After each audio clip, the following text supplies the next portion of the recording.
Olha, sinceramente, tá gostoso e muito divertido acompanhar esse desespero do Bolsonaro com a prisão. Porque agora ele não quer passar a faixa pro Lula e começou a inventar uma viagem para o exterior. Pra onde será que ele vai? Será que ele vai pra Hungria tentar buscar algum tipo de asilo?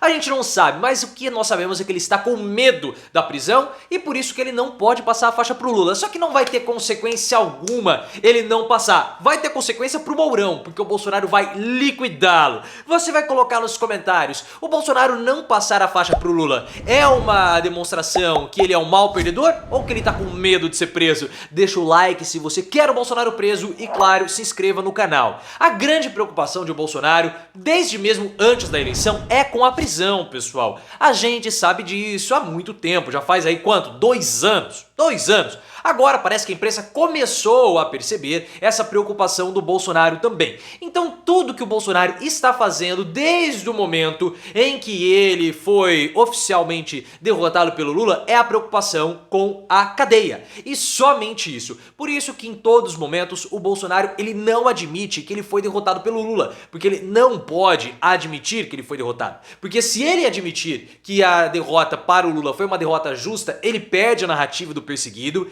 que é a narrativa que ele vai usar quando as prisões ou quando os processos começarem a avançar. E por conta disso, ele não pode passar a faixa para o Lula. Porque se ele passar a faixa para o Lula, ele está assumindo que há uma derrota legítima para o Lula. E é por isso que ele vai tentar viajar para o exterior, forjar alguma coisa, talvez vá para a Hungria, discutir um asilo político, sei lá, a gente não sabe para onde ele vai. Só que se ele mostrar para a população nacional que ele admite a derrota para o Lula, ele desmobiliza a militância. E ele não pode fazer isso. Eu não sei se vocês repararam nesses últimos dias, nos discursos do Bolsonaro, em nenhum momento ele recuou, ou seja, em nenhum momento ele falou que ele foi derrotado pelo Lula, e em nenhum momento ele desestimulou os seus apoiadores a não manifestarem. Porque ele precisa que os manifestantes, no dia que for declarada a prisão dele e mais ainda, no dia que ocorrerem os julgamentos, as audiências contra ele, ele precisa fazer com que os manifestantes acabem indo para a rua para poder protestar contra as decisões, contra o processo que ele, Bolsonaro, está passando. Essa é a estratégia dele e absolutamente mais nada. Ah, mas ele não vai passar a faixa pro Lula? E daí? Pouco importa. Não é a cerimônia de passar a faixa que oficializa o novo presidente. Quem vai empossar o Lula é o STF e não o Bolsonaro. A passagem de faixa é simplesmente uma coisa simbólica. Então o Bolsonaro ele pode viajar, ele pode fazer o que ele quiser, que não tem o mínimo problema e pode ser até melhor para o Lula, né? Imagina se o Lula recebe a faixa do Bolsonaro, o Bolsonaro dá uma baforada ou a dentadura dele escapa da boca, que coisa, e vai na cara do Lula, que coisa mais horrível. Então não muda absolutamente nada. Quem deve passar a faixa para o Lula vai ser o Mourão.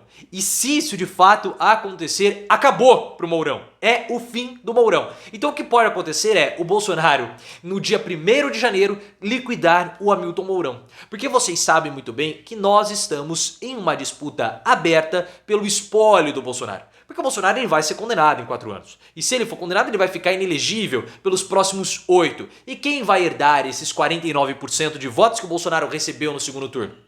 Há uma disputa aberta. Eu vejo que a que tem mais condições de ser a herdeira do bolsonarismo é a Michelle Bolsonaro, por conta de todo o fator religioso que ela tem e que é muito compatível com o bolsonarismo, porque o bolsonarismo é uma religião. Já expliquei isso, link aqui no card. Mas tem a disputa da Michelle, tem a disputa dos filhos do Bolsonaro, outros postulantes como o Tarcísio, o Romeu Zema e o próprio Hamilton Mourão. Só que, ao passar a faixa para o Lula, o Mourão admite a derrota do Bolsonaro. E mais ainda, o Mourão ele vai ser visto como sendo um traidor do bolsonarismo. E nós observamos no primeiro turno que o bolsonarismo ele não tolera traições. Todos aqueles que se voltaram contra Bolsonaro ao longo dos últimos 4 anos foram massacrados nas urnas. Alexandre Frota, Joyce Hasselmann e vários outros. Então se o Mourão passar a faixa para o Lula, acabou. Ele está fora da disputa para ser o herdeiro do espólio bolsonarista e nunca mais vai conseguir ganhar nem para síndico de prédio. O bolsonarismo não perdoa a traição. Na sua opinião, esse é o fim do Mourão? O que você acha dessa viagem do Bolsonaro? Você acha que ele está fugindo, tentando buscar asilo político? Coloque nos comentários e, claro, se inscreva no canal. E um ponto que também tem me chamado muito a atenção nesses últimos dias, desde a derrota do Bolsonaro, foi o desaparecimento do Carluxo. O Carluccio ele não está mais tão próximo assim do Bolsonaro. Talvez a campanha tenha sido muito desgastante, talvez as brigas com Michele também tenham sido muito desgastantes. O Carluccio, que é um dos responsáveis pela derrota do Bolsonaro, porque ele não compareceu ao debate da Globo, por conta de uma briga que ele teve com Michele. Link aqui no card para que você entenda toda essa história da família do Bolsonaro e esse bafafá. Só que quem está ocupando o lugar do Carluccio é o Eduardo. E o Eduardo ele é um desclassificado, ele é um bocó, ele não sabe absolutamente nada. Ele não tem o mesmo talento do Carluccio. Ele vai afundar o pai. Porque o Bananinha, ele banana, né? Porque ele é um bananinha. Não vou falar que ele é um bananão, porque colocar Eduardo Bolsonaro no superlativo não funciona. Ele tem que sempre ser colocado no diminutivo. E o Eduardo, ele tá defendendo que o Bolsonaro adote uma postura à la Donald Trump. Que ele negue a vitória do Lula, que ele continue comandando a oposição, faça a mesma coisa que o Trump fez nos Estados Unidos. Porque o Trump agora, em 2024, ele vai poder voltar a disputar a presidência da República nos Estados Unidos. Tem que ver se ele vai conseguir, né, se ele não vai ser preso, porque ele está devendo dinheiro lá no fisco. E o Eduardo até defende uma reunião do Bolsonaro com o Steve Bannon, uma reunião virtual. Mas o Bolsonaro, até o momento, negou. Talvez se fosse o Carluccio, o Bolsonaro já teria aceitado. A questão é que a família Bolsonaro tem visões opostas. Porque desde o início da campanha, o Carlos e o Flávio, eles tinham pensamentos diferentes para o pós-derrota do Bolsonaro. Porque eles sempre sabiam, ou sempre souberam, que o Bolsonaro seria derrotado. Na visão do Flávio, o Bolsonaro deveria apaziguar a relação com as instituições.